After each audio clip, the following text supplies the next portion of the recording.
Καλημέρα και χρόνια πολλά. Η εκπομπή μας, όποιος το μάθημα προσέχει, την νίκη στην τσέπη την έχει, με αφορμή τον εορτασμό της επετείου της 25ης Μαρτίου, θα επιχειρήσει να αναβιώσει πτυχές από την Ελληνική Επανάσταση του 1821. Παρακολουθήστε μας για να διασκεδάσετε μαθαίνοντας. Πρώτα όμως, ας υποδεχτούμε τους σημερινούς μας παίκτες, που είναι ο Λευτέρης,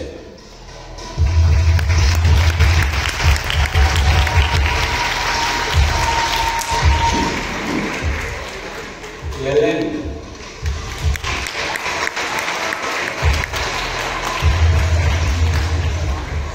η Ευαγγελία,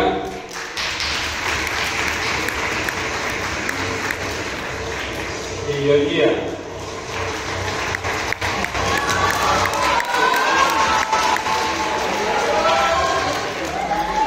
Καλώς ήρθατε. Δύο λόγια για το παιχνίδι μας. Αποτελείται από 21 ερωτήσεις. Κάθε ερώτηση συνοδεύεται από 3 πιθανές απαντήσεις. Η κάθε σωστή απάντηση αντιστοιχεί σε έναν βαθμό. Ο παίκτης που θα συγκεντρώσει τους περισσότερους βαθμούς θα αναδειχθεί και ο νικητής. Ας ξεκινήσουμε. 1 λεπτό. Οι συνεργάτες μου με ειδοποιούν ότι δεν αναφέραμε το έπαθλο της σημερινής μας εκπομπής. Ο νικητής ή νικήτρια του σημερινού παιχνιδιού θα κερδίσει μία μέρα απαλλαγή από το διάβασμα που αφορά το διευθυντών των 2 σχολείων.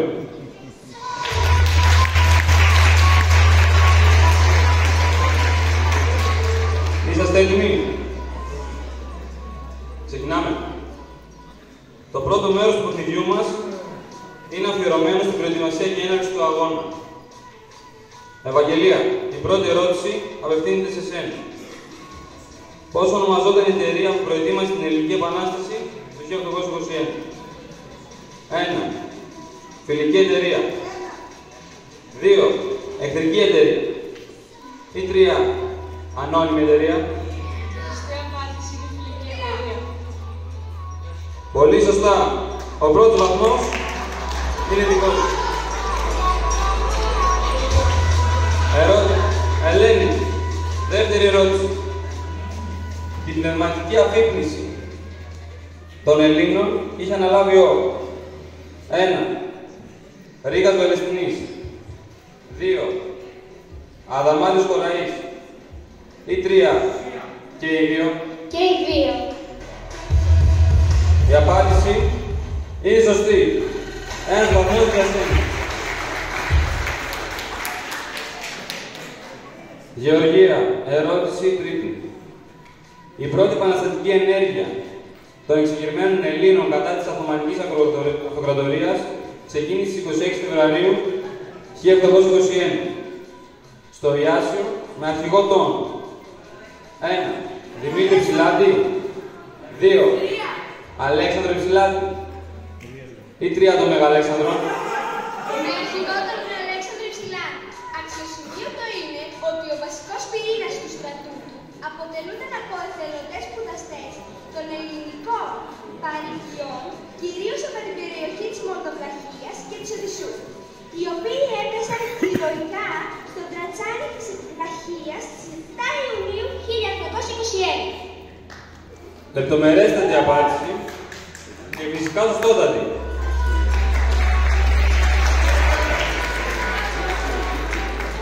Λευτέρη, τη σειρά σου.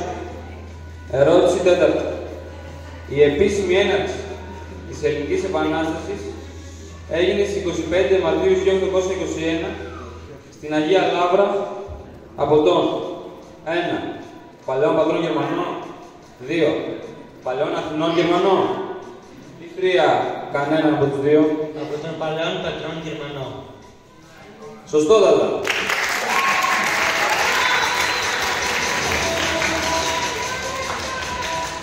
Γεωργία, η πέμπτη ερώτηση είναι δική σου.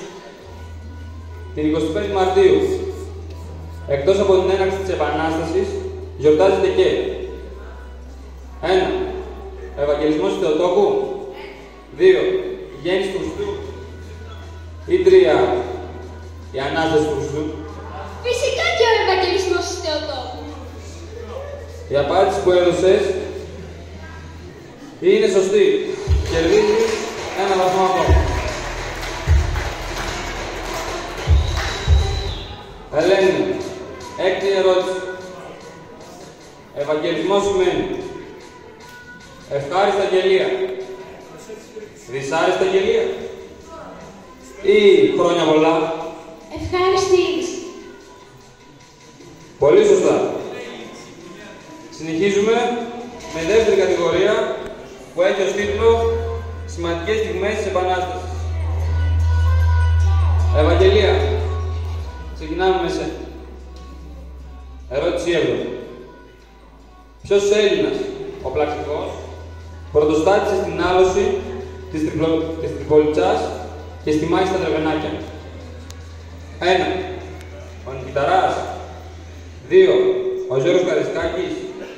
Ή 3. Ο Θεόδωρος Κολοκοτρώνης. Ο Θεόδωρος Κολοκοτρώνης.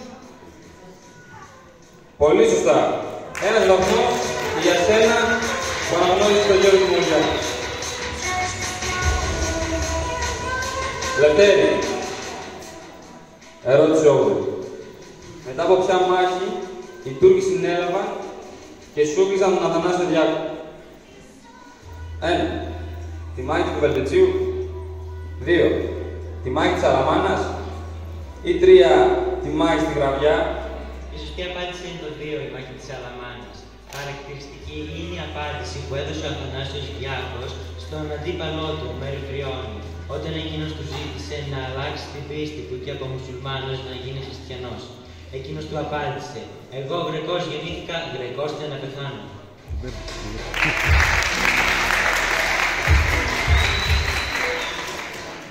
Εξαιρετική απάντηση και εννοείται και σωστή. Γεωργία, ήρθε και πάλι η σειρά σου. Ερώτηση 1. Ποιος Έλληνας ο Πλαξικός νίκησε τους Τούρκους στο Χάνι της Γραβιάς. 1. Ο Θεόδωρος Κολοκοτρώνης. 2. Ο Οδυσσέας Ανδρούτσος. Ή 3. Ο Παπαπλέσσας. Ο Οδυσσέας Ανδρούτσος. Σωστότατα. Ερώτηση 10. Ελένη, ποιος Έλληνας πλαστικός έχασε τη ζωή του στις 23 Απριλίου 1827 στην Αθήνα νήμερα της ονομαστικής του εορτής. 1. Ο Γιώργος Καρισκάκης. 2. Ο Ιωάννης Χολέτης. Ή 3. Ο Δημήτρης Ψηλάτης. Ο Γιώργος Καρισκάκης. Μάλιστα, τα τελευταία λόγια του πριν σε ψυχήσει ήταν τα εξής. Εγώ πεθαίνω, όμως εσείς να είστε μονιασμένοι για να μας δείξετε την πατρίδα. Πολύ σωστά. Ευαγγελία. Ερώτηση 11. Πυρπόλησε η Τούρκη ναυαρχίδα στις 7 Ιουνίου 1822. 1. Ο Ανδρέας Μιαούλης. 2. Ο Κωνσταντίνος Κανάρης. Ή 3. Κανένας από τους δύο. Ο Ανδρέας Μιαούλης. Δυστυχώς, η απάντηση είναι λαθασμένη. Εκείνος που πυρπόλησε την Τούρκη ναυαρχίδα στις 7 Ιουνίου 1822 ήταν ο Κωνσταντίνος Κανάρης. Δεν πειράζει. Προχωρούμε στη 12η ερώτηση. Λευτέρη. Έπεισε ηρωικά μαχόμενος στο Μανιάκι στις 20 Μαΐου 1825. 1. Ο Νικηταράς. 2. Ο Εμμανουήλ Παπάς. Ή 3. Ο Παπαπλέσσας. Ο Παπαπλέσσας, ακόμη και αν ο αντίπαλος του Ιμπραήμ αναγνώρισε τη γενναιότητα και το θάρρος. Συγκεκριμένα, μετά τη μάχη, διέταξε να στήσουν το ακέφαλο σώμα του σε μια βελανιδιά και αφού πρόσθεσε το κεφάλι, τον φύρισε στο μέτωπο. Σωστότατη απάντηση.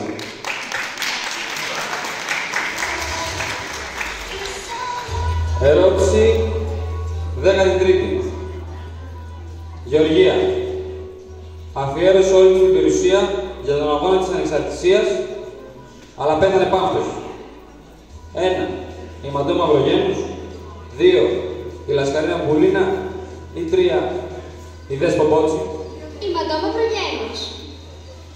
Είσαι σίγουρη για την απάντησή σου? Σίγουρότα. Το ξέρω, γιατί έχω την ταινία. Κούκλα η Τζένικα αρέσει, αλλά το πέτρεψε δεν πήγαινε πίσω. Πολύ σωστά. Με αυτή την ερώτηση φτάσαμε στο τέλος της δεύτερης μας ενότητας. Ας ρίξουμε μια ματιά στη βαθμολογία. Προηγείται η Γεωργία με 5 βαθμούς. Ακολουθεί ο Λευτέρης και η Ελένη με 3 και η Ευαγγελία με 2. Ο αγώνας προμηνύεται δύσκολος. Σε αυτό το σημείο όμως θα κάνουμε ένα σύντομο μουσικό διάλειμμα από τη χορηγία του σχολείου μας.